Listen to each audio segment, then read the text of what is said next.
Don Quijote de la Mancha, capítulo 2, que trata de la primera salida que de su tierra hizo el ingenioso Don Quijote. Hechas pues estas prevenciones,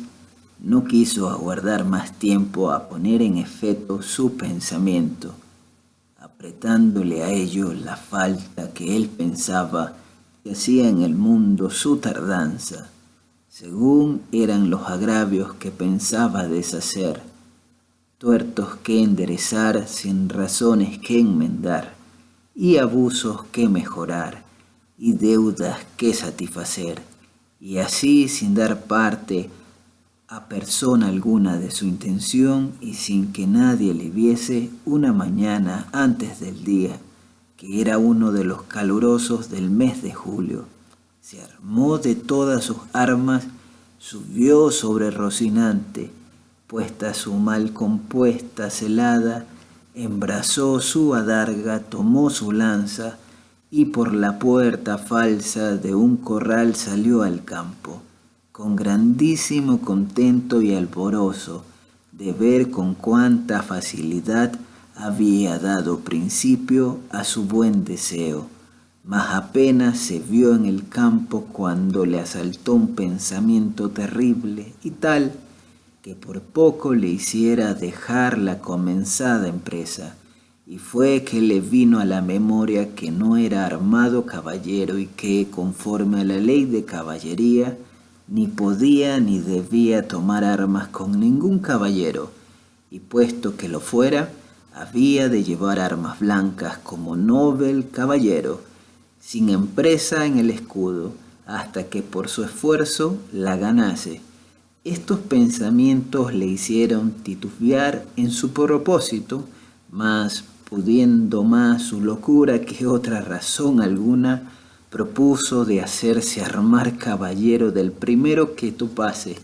a imitación de otros muchos que así lo hicieron, según él había leído en los libros que tal le tenían. En lo de las armas blancas pensaba limpiarlas de manera, en teniendo lugar que lo fuesen más que un armiño, y con esto se quietó y prosiguió su camino, sin llevar otro que aquel que su caballo quería, creyendo que en aquello consistía la fuerza de las aventuras. Yendo pues caminando nuestro flamante aventurero, iba hablando consigo mesmo y diciendo: ¿quién duda sino que en los venideros tiempos, cuando salga a la luz la verdadera historia de mis famosos hechos, que el sabio que los escribiere no ponga cuando llegue a contar esta mi primera salida tan de mañana, de esta manera? Apenas había el rubicundo Apolo tendido por la faz de la ancha y espaciosa tierra las doradas hebras de sus hermosos cabellos, y apenas los pequeños y pintados pajarillos con sus arpadas lenguas habían saludado con dulce y meliflua armonía la venida de la rosada aurora, que, dejando la blanda cama del celoso marido por las puertas y balcones del machego horizonte, a los mortales se mostraba, cuando el famoso caballero Don Quijote de la Mancha, dejando las ociosas plumas, subió sobre su famoso caballo Rocinante y comenzó a caminar por el antiguo y conocido campo de Montiel. Y era la verdad que por él caminaba, y añadió diciendo: dichosa edad y siglo, dichoso aquel donde saldrán a la luz las famosas hazañas mías, dignas de entallarse en bronces, esculpirse en mármoles y pintarse en tablas, para memoria en lo futuro. Oh tú, sabio encantador, quien quiera que seas, a quien ha de tocar el ser cronista de esta peregrina historia, ruégote que no te olvides de mí, buen Rocinante, compañero eterno mío en todos mis caminos y carreras. Luego volvía diciendo como si verdaderamente fuera enamorado: Oh princesa Dulcinea, señora de este cautivo corazón, mucho agravio me habedes fecho en despedirme y reprocharme con el riguroso afincamiento de mandarme no parecer ante la vuestra fermosura. Plegaos, señora, de membraros desde vuestro sujeto corazón que tantas cuitas por vuestro amor padece.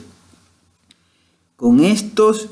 iba ensartando otros disparates, todos al modo de los que sus libros le habían enseñado, imitando en cuanto podía su lenguaje, y con esto caminaba tan despacio, y el sol entraba tan apriesa y con tanto ardor que fuera bastante a derretirle los sesos, si algunos tuviera.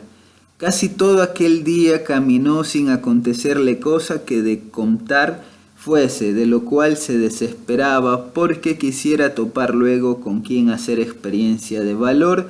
de su fuerte brazo. Autores hay que dicen que la primera aventura que le avino fue la del puerto Lápice.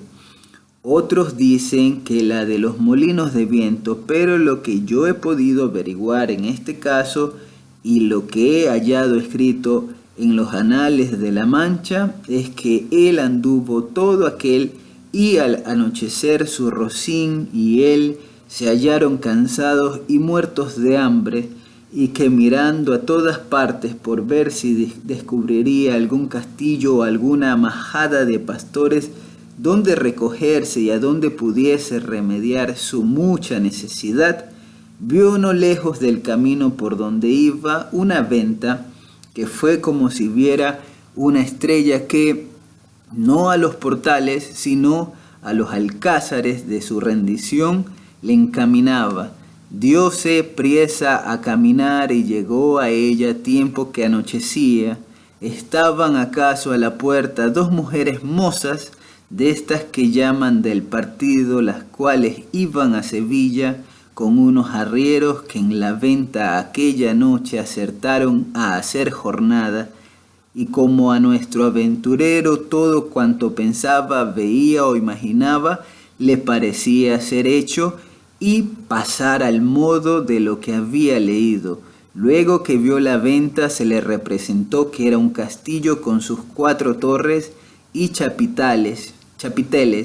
de luciente plata, sin faltarle su puente levadiza y honda cava, con todos aquellos adherentes que semejantes castillos se pintan. Fuese llegando a la venta que a él le parecía castillo, y a poco trecho de ella detuvo las riendas a Rocinante, esperando que algún enano se pusiese entre las almenas a dar señal con alguna trompeta de que llegaba caballero el castillo, pero como vio que se tardaban y que Rocinante se daba priesa por llegar a la caballeriza, se llegó a la puerta de la venta y vio a las 2 distraídas mozas que allí estaban, que a él le parecieron 2 hermosas doncellas o 2 graciosas damas que delante de la puerta del castillo se estaban solazando. En esto sucedió acaso que un porquero que andaba recogiendo de unos rastrojos una manada de puercos que, sin perdón así se llaman, tocó un cuerno a cuya señal ellos se recogen y al instante se le representó a Don Quijote lo que deseaba, que era que algún enano hacía señal de su venida y así con extraño contento llegó a la venta y a las damas, las cuales como vieron venir un hombre de aquella suerte armado y con lanza y adarga,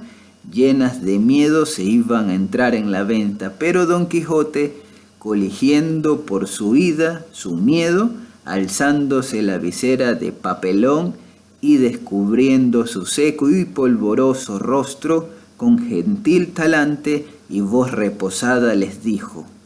«Non fuyan las vuestras mercedes, ni teman desaguisado alguno, a la orden de caballería que profeso, non toca ni atañe facerle a ninguno, cuanto más a tan altas doncellas como vuestras presencias demuestran. Mirábanle las mozas y andaban con los ojos buscándole el rostro que la mala visera le encubría, mas como se oyeron llamar doncellas, cosa tan fuera de su profesión, no pudieron tener la risa, y fue de manera que Don Quijote vino a correrse y a decirles: bien parece la mesura en las fermosas, y es mucha sandez, además la risa que de leve causa procede, pero non vos lo digo porque os acuitedes ni mostredes mal talante, que el mío non es de al que de serviros. El lenguaje no entendido de las señoras y el mal talle de nuestro caballero acrecentaba en ellas la risa y en él el enojo, y pasara muy adelante si a aquel punto no saliera el ventero, hombre que por ser muy gordo era muy pacífico, el cual viendo aquella figura contrahecha, armada de armas tan desiguales como eran la brida, lanza, darga y coselete, no estuvo en nada en acompañar a las doncellas en las muestras de su contento, mas, en efecto, temiendo la máquina de tantos pertrechos, determinó de hablarle comedidamente y así le dijo: si vuestra merced, señor caballero, busca posada, amén del hecho, porque en esta venta no hay ninguno. Todo lo demás se hallará en ella en mucha abundancia. Viendo Don Quijote la humildad del alcaide de la fortaleza, que tal le pareció a él el ventero, y la venta respondió: para mí, señor castellano, cualquier cosa basta, porque mis arreos son las armas, mi descanso el pelear, etc. Pensó el huésped que el haberle llamado castellano había sido por haberle parecido de los sanos de Castilla, aunque él era andaluz, y los de la playa de Sanlúcar no menos ladrón que caco, ni menos maleante que estudiante o paje, y así le respondió: según eso, las camas de vuestra merced serán duras peñas, y su dormir siempre velar, y siendo así bien se puede apear con seguridad de hallar en esta choza ocasión y ocasiones para no dormir en todo un año, cuanto más en una noche. Y diciendo esto fue a tener el estribo a Don Quijote, el cual se apeó con mucha dificultad y trabajo, como aquel que en todo el día no se había desayunado. Dijo luego al huésped que le tuviese mucho cuidado de su caballo, porque era la mejor pieza que comía pan en el mundo. Miróle el ventero y no le pareció tan bueno como Don Quijote decía, ni aun la mitad, y acomodándole en la caballeriza volvió a ver lo que su huésped mandaba, al cual estaban desarmando las doncellas que ya se habían reconciliado con él, las cuales, aunque le habían quitado el peto y el espaldar, jamás supieron ni pudieron desencajarle la gola,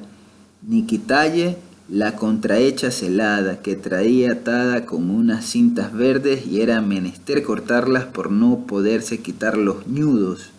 Mas él no lo quiso consentir en ninguna manera, y así se quedó toda aquella noche con la celada puesta, que era la más graciosa y extraña figura que se pudiera pensar, y al desarmarle, como él se imaginaba que aquellas traídas y llevadas que le desarmaban eran algunas principales señoras y damas de aquel castillo, les dijo con mucho donaire: nunca fuera caballero de damas tan bien servido como fuera Don Quijote cuando de su aldea vino. Doncellas curaban dél, princesas del su Rocino. Oh Rocinante, que este es el nombre, señoras mías, de mi caballo, y Don Quijote de la Mancha el mío, que puesto que no quisiera descubrirme fasta que las hazañas fechas en vuestro servicio y pro me descubrieran, la fuerza de acomodar al propósito presente este romance viejo de Lanzarote ha sido causa que sepáis mi nombre antes de toda sazón, pero tiempo vendrá en que las vuestras señorías me manden y yo obedezca, y el valor de mi brazo descubra el deseo que tengo de serviros.